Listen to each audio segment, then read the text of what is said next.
Hola, bienvenidos. En esta reflexión vamos a comentar las incorrecciones para después de la modernidad. Incorrecciones porque pienso que desde el punto de vista de la modernidad que se acaba, todo es incorrecto. Es incorrecto que la misma modernidad se acabe.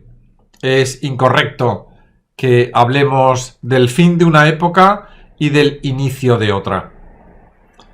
Pero sí, pienso que es bueno apuntar las incorrecciones que primero aparecerán en esta época que, gracias a Dios, está empezando a alumbrarse. Lo que voy a decir a continuación lo tengo más o menos trabajado en dos obritas. Una es el libro La caridad política, pequeña investigación sobre la caridad política, que escribí hace un par de años. Y otro es un artículo un poquitín más veterano que tengo publicado en esta revista, Anales Valentinos, revista de filosofía y teología, en el que gloso en ese artículo lo que llamo la cuarta cristiandad. El marco en el que operamos, como ya acabo de decir, es el del fin de la modernidad. Una finitud anunciada ya desde hace bastantes años y que se concreta en el derrumbe de esos presupuestos sobre los que se había levantado eso que llamamos modernidad y que fundamentalmente son tres. El cambio del antiguo al nuevo régimen, que apunta el nacimiento del nacionalismo. El nacionalismo, creo yo, que es uno de los cánceres más perversos en la cultura contemporánea. En segundo lugar, la racionalidad, la preeminencia de la racionalidad científico-técnica que apunta el sostenimiento del formalismo sobre el finalismo. Y ahora nos estamos dando cuenta que el formalismo, carente de cualquier finalidad, nos lleva a un burocratismo sin sentido, sin proyecto y sin meta. Y en tercer lugar, la concepción de la idea del progreso lineal. Una concepción que fundamentalmente desde que se tiró la primera bomba atómica al final de la Segunda Guerra Mundial, pues ya está contestado, ya está finiquitado. O sea, realmente las amenazas mundiales que tenemos en el, no iba a decir en el horizonte, pero es que las estamos padeciendo ya, la crisis atómica y la crisis medioambiental sobre todo, pues han derrumbado pues esa idea del progreso lineal, algo que hay que repensar, ¿no? La modernidad se levantó sobre esas tres grandes columnas y esas tres grandes columnas están llenas de grietas y están abocando la modernidad a su finitud, a su, iba a decir fracaso, ¿no? Pero la modernidad no ha fracasado, como tampoco han fracasado ninguna de las épocas anteriores, porque de todo aprendemos, ¿no? Pero voy a referirme a las incorrecciones desde el punto de vista moderno, como he dicho, que aparecen en el horizonte y que será bueno detectar y será bueno estudiar, porque lo que venga detrás de la modernidad tendrá que subirse en el pedestal de estas al menos tres, que son las que vamos a nombrar incorrecciones. En primer lugar está la necesidad de proteger la identidad humana. Una necesidad que se hace perentoria porque bueno, iba a decir desarrollos, pero no sé hasta qué punto, desarrollos entre comillas, ¿no?, de las técnicas biomédicas lo hacen necesario. La identidad biológica y la identidad neurológica de los individuos, de las personas, está amenazada por el transhumanismo, por la manipulación biogenética, por los implantes tecnológicos aquí arriba, y lo que es necesario hacer es afirmar el antropocentrismo humanista. Cada uno de nosotros, todos en conjunto, necesitamos que la cultura defienda nuestra identidad biológica. La identidad... No podemos estar sujetos al miedo continuo a que cualquier artilugio que sin nuestro consentimiento o con nuestro consentimiento se nos implante, nos cambie, supuestamente para mejor o supuestamente para peor, para hacernos esclavos o para hacernos vivir un tiempo, un espacio de tiempo que ninguno de nosotros había pensado vivir. Es necesario que esta época que se alumbra, esta época que está ya surgiendo, nazca con una seguridad desde el punto de vista biomédico de que nuestras identidades van a ser preservadas, de que yo voy a seguir siendo el mismo, de que nadie me va a cambiar, que nadie me va a suplantar y nadie va a hacer que yo sea alguien distinto de quien yo soy. Este es un reto que ha apuntado la tecnología, el, entre comillas, desarrollo tecnológico, y que es necesario contestar cuanto antes. En segundo lugar está el reto que viene pues desde el principio de la modernidad, y es la perversa herencia del individualismo. El individualismo junto con el nacionalismo, a mi entender, son los dos cánceres que poco a poco han ido ganando terreno en el cuerpo de la modernidad. Y para prevenir que ese cáncer del individualismo corrompa la nueva edad que ahora se está empezando a apuntar, es necesario tomar precauciones, tomar medidas para que el individualismo en estado larvante no se asiente también sobre la época viniente y acabe, como ha hecho con la modernidad, corrompiéndola.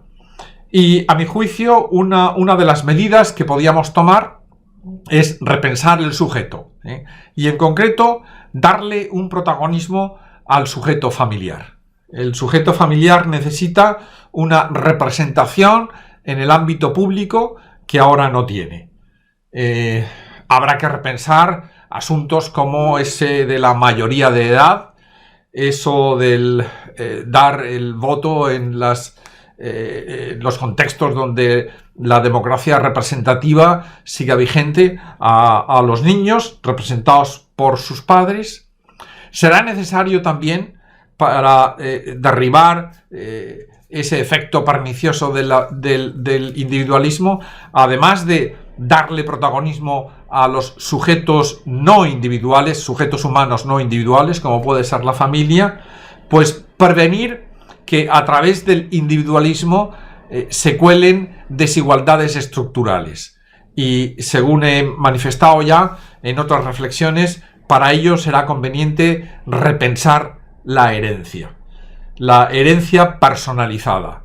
La herencia personalizada garantiza la desigualdad. Es verdad que la familia, de hecho, es un mecanismo en el cual se consagran unas desigualdades que nos parecen justas y necesarias, pero que además de la familia esas desigualdades se apunten también desde el punto de vista económico, eso consagra unas desigualdades que a mi juicio van a ir a más si no se repiensa el tema de las herencias. Y luego también para vacunarnos definitivamente contra el individualismo apuntaría dos armas más. Una es tener presente siempre la diacronía.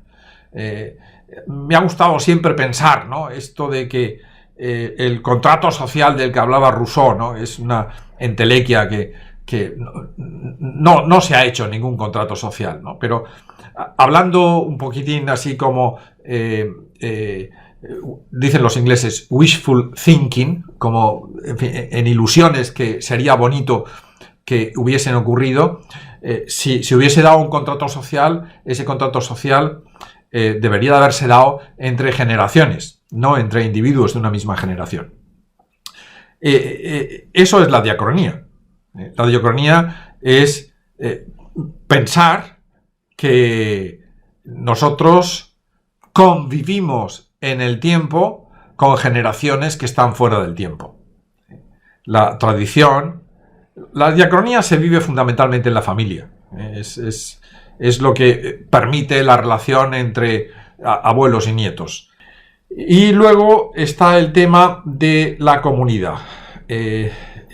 Sobre esto he escrito y he hablado ya bastante en otros contextos, pero sin comunidad, en mi opinión, no se puede entender la sociedad.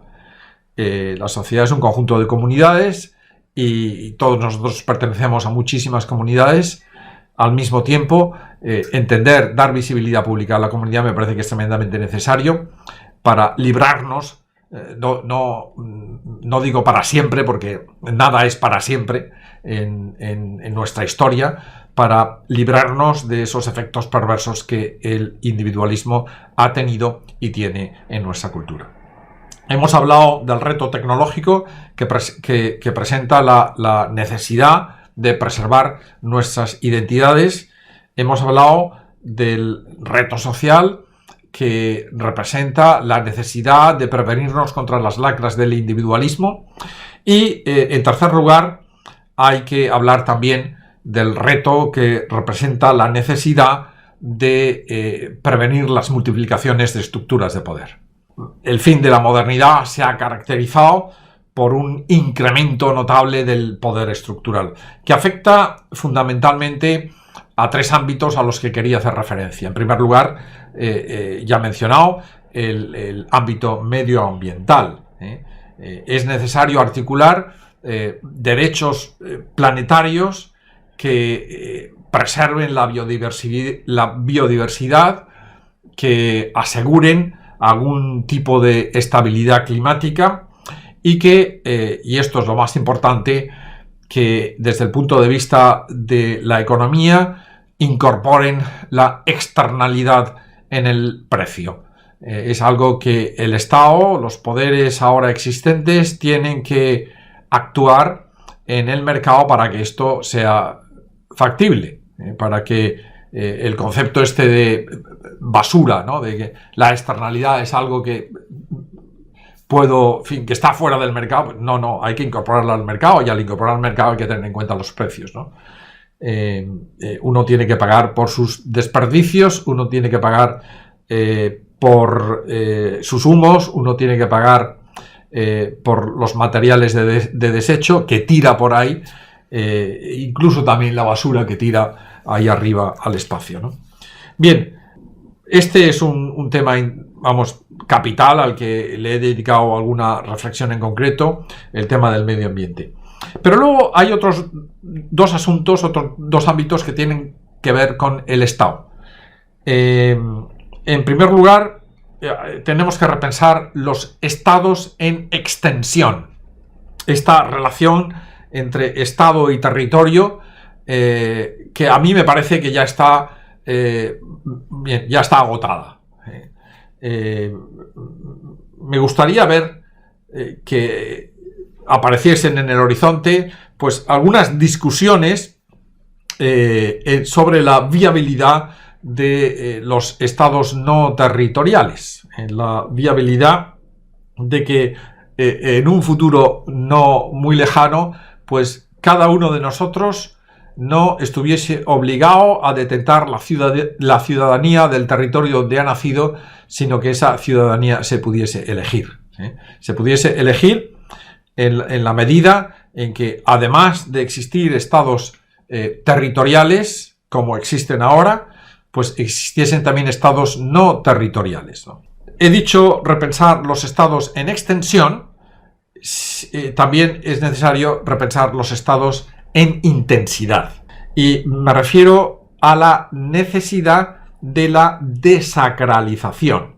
Hay ahí un elemento muy interesante que tiene que ver con la libertad religiosa, y aquí el Estado tiene que imitar a la Iglesia. La Iglesia ya hizo y concretó en el Concilio Vaticano II la separación del Estado. Ahora el Estado es necesario que haga su peculiar Vaticano II para separarse de lo sacro. Es algo que trato pues, en ese artículo que he mencionado sobre la cuarta cristiandad, pero hay que secularizar el Estado. Los estados deben de renunciar, o les hemos de hacer renunciar a sus poderes sacros, a sus poderes espirituales. No parece, a las alturas de la historia en la que estamos, que sea necesario que los estados se den culto a sí mismos.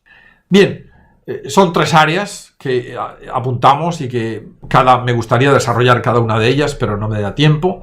La de la identidad biológica, la de la herencia del individualismo y la de las estructuras de poder, y en concreto por lo que se refiere a los poderes que atentan contra el medio ambiente y los poderes que encapsulan los privilegios que tienen los estados territoriales constituidos como tales hoy en día. ¿Con qué medios contamos para asumir estos retos, para apuntalar estas incorrecciones? Pues el medio fundamental es nuestra libertad. El medio fundamental es el autodominio del cual nosotros nos podamos dotar para prevenirnos de que dominios ajenos nos conviertan en sus súbditos, en sus esclavos. Es necesario, a mi juicio, no solamente la desmercantilización, o sea, sacar del mercado pues muchas cosas que no tienen por qué estar en el mercado, sino la despolitización. Sacar del ámbito de decisión política pues también muchísimas cosas que no tienen que estar en ese ámbito de decisión, que competen más a la civilidad, que competen más a la familia. A mi juicio, en la medida en que nosotros pues disminuyamos ese poder coercitivo del mercado, pues seremos más libres, seremos más capaces de autodominarnos. Y en esa medida, en la medida en que se consoliden áreas o posibilidades de autodominio en las personas, pues con unas cotas muchísimo más altas, pues en esa medida seremos capaces de sembrar ilusiones trascendentes. Uno de los grandes males de nuestro tiempo pues es la apatía cultural, la cultura del desánimo, los índices de suicidio. Hay una necesidad para que se abran cauces para el religamiento, que seamos conscientes, ¿no?, de que pues hay también una dimensión espiritual que es muy difícil de definir, pero que cada uno de nosotros tenemos y a la que hay que darle un cauce. Esta crítica que implícitamente estamos haciendo a la modernidad no es, ni mucho menos, una crítica a la totalidad. Hay tesoros que tenemos que salvar del derrumbe de la modernidad. Me gustaría apuntar tres para concluir esta reflexión. En primer lugar, hay que rescatar la tradición. Ya he mencionado pues ese contrato social entre generaciones que confirma la diacronía y que podemos llamar también tradición. En concreto me estoy refiriendo a que es necesario afirmar la cultura sobre las lógicas. La cultura sobre las lógicas de situación, sobre las lógicas procedimentales, y esto supone pues valorar las razones compartidas sobre el raciocinio personal, valorar el saber sobre las certezas y sobre las consignas, valorar la vida como transcurso en vez de valorar los momentos, valorar la belleza en vez de valorar la utilidad. Una cultura como un bagaje que tiene, que es acumulativo a lo largo de los siglos, ¿no? En segundo lugar, además de rescatar la tradición, en la medida en que se afirmase la cultura sobre las lógicas, sería necesario rescatar la inteligencia en la medida en que se pueda afirmar la razón sobre las culturas, en plural. Me refiero a esas culturas que imponen la corrección política, arrumbar esas correcciones culturales para salvar la razón.